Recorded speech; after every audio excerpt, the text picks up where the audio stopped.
اختلاف ختمیږي نه البته کمیږي که څوک وایي چې موږ اختلاف ختمو دا لیونی دی اختلاف نه ختمیږي که څوک داسې وایي چې د اختلاف کمو نو دا کیدای شي چې اختلاف کم شي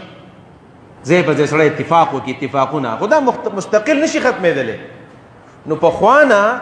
دا یو اختلاف را روان دی بلکې د عهد الصحابه نه ګورئ د صحابه کرامو د زمانې د اختلاف را روان دی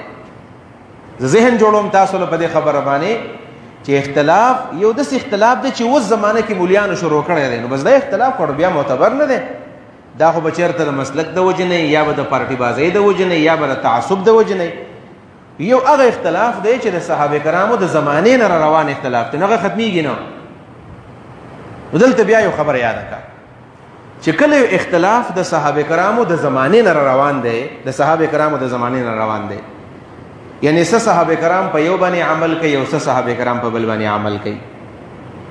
څه صحابه په دې طریقه باندې عمل کړی دی او څه صحابه کرامو په دې طریقه باندې عمل کړی دی د دې مطلب دا دی چې د دواړو صحابه کرامو د نبی علیہ السلام نه دقه شان اورېدلي دي دقه نبی علیہ السلام لیدلی دی دقه شان لکه تاسو ګورئ دا په دې منځونو کې مختلف کیفیات دي حرم ته خاص کر سړی لاړ شي حرم شریف ته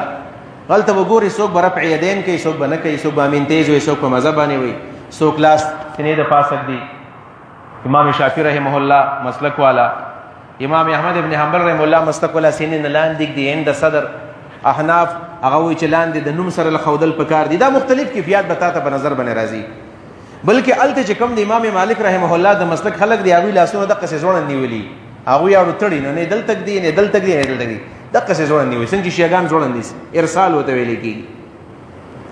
سجدې له چې ځي نو څوک لاسونه ږدي مخکې او څوک زنګونان مخکې ږدي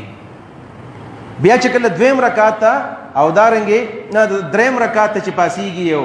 د اول رکعت نه چې کله پاسېږي نو څوک سیده پاسېږي څوک اول جلسه استراحت وکړي بیا پاسېږي موږ وایو چې دا ټولې طریقې جایز طریقې دي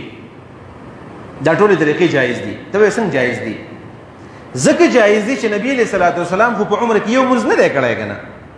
که نبي علیه السلام په عمر کې یو مونځ کړی وی موږ به ویلي وو چې طریقه یوه ده بله طریقه پکې نشي کېدی خو نبي علیه صلات وسلام خو 30 کاله مونځونه کړي دي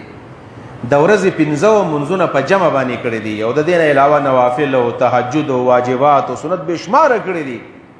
نو کله په یو طریقه باندې او کله په بله طریقه باندې او کله په بله طریقه باندې دا اختلاف داسې اختلاف دی که اوس یو سړی راپاسېږي مولیان حضرات د پاکستان هندوستان سعودي عرب